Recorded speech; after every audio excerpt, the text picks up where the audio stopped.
recent delegates who was on the trip. His name is Jamoo. He's an SEIU member representative.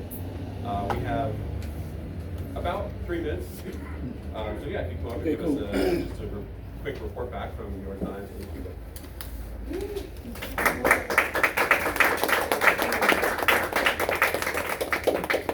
First name is Jamoo. I'll try to make this brief because I only have 3 minutes. Okay.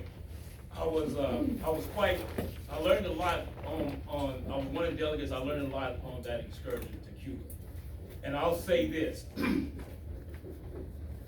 A lot of what you heard or what you're hearing in the capitalist media is nothing but a lie.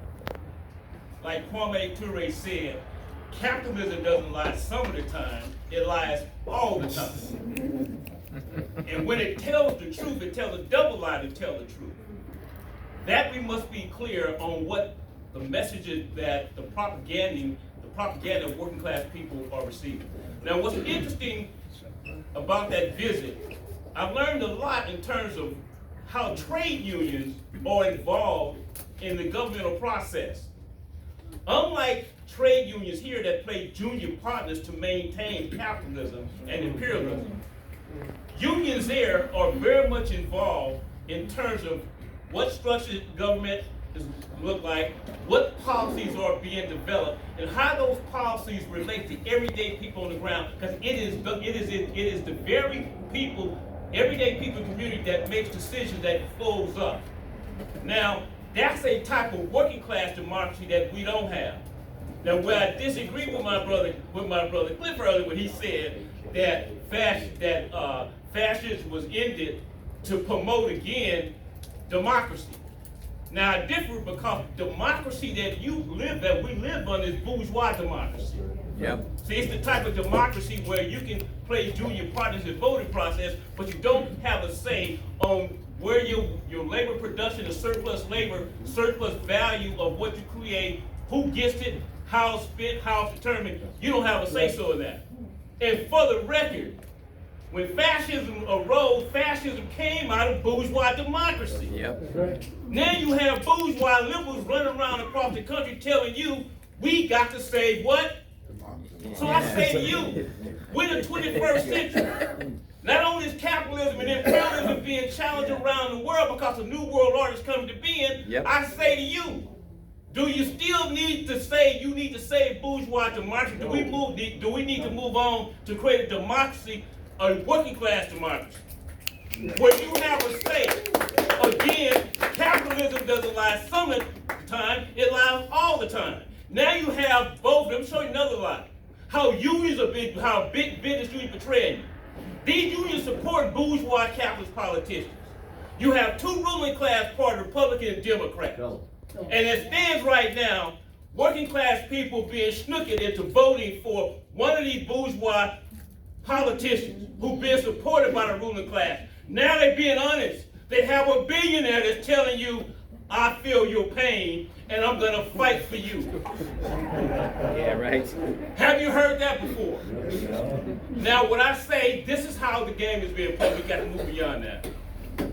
We have to begin to understand and articulate a message that we need not to be associated with both ruling class political parties. Right. Let's be That's clear, right. those parties that are ruling class, they don't represent us. What you do is get a crumb and tell you that's progress. That's telling me that you pissing on my shoes and telling me it's raining. Yes. That has to end. We have to connect the Cuban Revolution to the working class revolution. Yes. It's the same, but better yet, when I was there, 80%, at least 90% of the people I saw, I took plenty of pictures to butt dress my point. Most of the dentists that inhabit Cuba looks like me. They don't look like Desi Arnaz. Right, exactly. They don't look like Mark Rubio. They look like me. I'm an African. That revolution, in its essence, as its bare form, was an African revolution. A proletarian African revolution. So now we must begin to connect the dots. What happens to my Palestinian brothers and sisters who working class revolution, we must be clear, relates to us. What happens in Cuba relates to us. We have to be able to articulate a message that the Cuban Revolution is our revolution, a working class revolution. I'm also in the process of talking to Brother Butch Ware. Yeah. about finding a way to integrate the Cuban Revolution, the African Revolution, into the dialogue so we can connect to everyday people. Because only through our advocacy can make the connection that we raise the conscious everyday working class people. Because the conscious are being raised right now, but it's still tied within the confines of a bourgeois understanding of our social reality. When the 21st century, I made this argument, I can't get nary one of these ruling class politicians, even our labor unions do this. We're being hamstrung by a 20th century law they call Taft-Hartley. When you read the Taft-Hartley, at the core of that Taft-Hartley has to do with right to work. If you want to engage in class struggle, you go after Taft-Hartley after working class people. Then we'll see it's real clear. It's either you with us or you with them. That's where we are to move to the 21st century.